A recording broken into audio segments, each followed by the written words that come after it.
ആമുഖവും വിശേഷണവും ഒട്ടും ആവശ്യമില്ലാത്ത സൂപ്പർ താരമാണ് ഋത്തിക് റോഷൻ. ഗ്രീക്ക് ദേവന്മാരുടെ മുഖമാണ് ഋത്തിക്കിന്. അതുകൊണ്ട് ഇന്ത്യൻ സിനിമയിലെ ഗ്രീക്ക് ഗോഡ് എന്നും അദ്ദേഹം അറിയപ്പെടുന്നു. ഇന്നത്തെ ഒരു യുവനടനും ഋത്തിക് റോഷന്റെ സൗന്ദര്യത്തെ മറികടക്കാനായിട്ടില്ലെന്നാണ് ആരാധകരുടെ പക്ഷം. നെപ്പോട്ടിസത്തിൽ ഉൾപ്പെടുത്തി തള്ളിക്കളയാൻ പറ്റാത്ത ബോളിവുഡിലെ ഒരേ ഒരു നായകൻ നടൻ കൂടിയാണ് ഋത്തിക് റോഷൻ. കുട്ടിക്കാലം മുതൽ തന്നെ അദ്ദേഹം ഒരു സിനിമ നടനാകാൻ വളരെയധികം മോഹിച്ചു. പക്ഷേ അദ്ദേഹം സംസാരിക്കുമ്പോൾ വിക്ക് ഉണ്ടായിരുന്നു. അതൊരു വലിയ തടസ്സം തന്നെ ആയിരുന്നു. പിന്നീട് അങ്ങോട്ട് വിക്കിനെ മറികടക്കാൻ അദ്ദേഹം കഠിനമായി പരിശ്രമിച്ചു.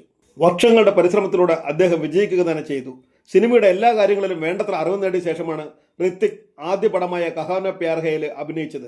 ആളുകൾ പ്രതീക്ഷിച്ചതിലും കൂടുതൽ നായകനും സിനിമയും വിജയിച്ചു. കുറെ സിനിമകളിൽ അദ്ദേഹം ബാലതാരമായും അഭിനയിച്ചിരുന്നു. ഇന്ത്യൻ സിനിമയിൽ ഋത്തിക്കിനോളം മനോഹരമായി നൃത്തം ചെയ്യുന്ന ഒരു നടൻ വേറെയില്ല തന്നെ. കോടിക്കണക്കിന് സ്ത്രീകൾ ആരാധിച്ച ഋത്തിക്കിന്റെ ഹൃദയം കീഴടക്കിയത് സുഹൃത്തായ സൂസന്ന ഖാൻ ആയിരുന്നു. സുന്ദരമായ അവരുടെ ജീവിതത്തിനിടയിൽ ഇരുവർക്കുമായി 2 ആൺകുഞ്ഞുങ്ങളും പിറന്നു. 14 വർഷത്തോളം ഒരുമിച്ച് ജീവിച്ച ഇരുവരും 2014 വിവാഹമോചനം പ്രഖ്യാപിച്ചു. അവരുടെ ആ തീരുമാനം അദ്ദേഹത്തിന്റെ ആരാധകരെയും ഇന്ത്യൻ സിനിമയെയും ഞെട്ടിച്ചു.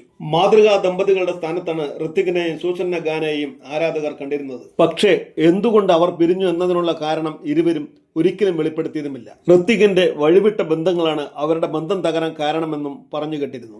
മെക്സിക്കൻ നടി ബാർബറ മോറിയുമായുള്ള ഋത്തിക്കിന്റെ ചായ്വ് സൂസന്ന മനസ്സിലാക്കിയിരുന്നു.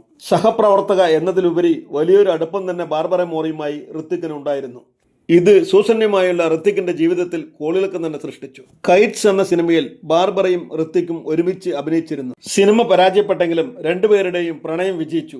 ഋത്തിക്കുമായുള്ള ബാർബറയുടെ ബന്ധം അക്കാലങ്ങളിൽ വാർത്തകളിൽ പോലും നിറഞ്ഞു നിന്നു. ഇത്തരം ഗോസിപ്പുകൾ നിരന്തരമായതോടുകൂടി സൂസന്ന ഖാൻ ഋത്തിക്കിന്റെ വീട് വിട്ടിറങ്ങി. അതുകൂടാതെ ഋത്തിക് ബാർബറയ്ക്ക് വളരെ വിലയേറിയ ഒരു സമ്മാനം കൂടി നൽകി. 1.5 കോടി മുതൽ 2 കോടി രൂപ വരെ വിലയുള്ള ഒരു ആഡംബര വാനിറ്റി വാനായിരുന്നു സമ്മാനം. ഇതെല്ലാം അറിഞ്ഞപ്പോഴാണ് സൂസന്ന ബന്ധം അവസാനിപ്പിക്കാൻ കാരണമെന്നും പറയപ്പെടുന്നു. പക്ഷേ രണ്ടുപേരും പരസ്പര സമ്മതത്തോടെയാണ് വേർപിരിഞ്ഞത്.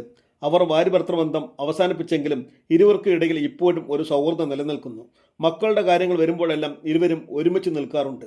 ഋത്തിക് ഭാര്യയെ വഞ്ചിച്ചതുകൊണ്ടാണ് സൂസന്നയുമായുള്ള ദാമ്പത്യം തകർന്നതെന്ന് ഒരു വിഭാഗം പറയുമ്പോൾ സൂസന്നയ്ക്ക് അർജുൻ രാംപാലുമായുള്ള സൂസന്നയുടെ സൗഹൃദമാണ് കാരണമെന്നാണ് മറ്റൊരു വിഭാഗം പറയുന്നത്. വിവാഹ മോചനത്തിന് ശേഷം സൂസന്ന ജീവനാംശമായി 400 കോടി രൂപ ആവശ്യപ്പെട്ടിരുന്നു.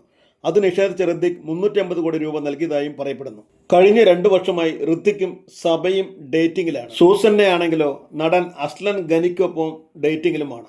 എല്ലാവർക്കും ജീവിതം ഒന്നേയുള്ളൂ, അത് വിലപ്പെട്ടതുമാണ്. അതുകൊണ്ട് ഓരോരുത്തർക്കും അവരവർക്ക് ഇഷ്ടമുള്ളതുപോലെ ജീവിച്ചോട്ടെ, അല്ലേ?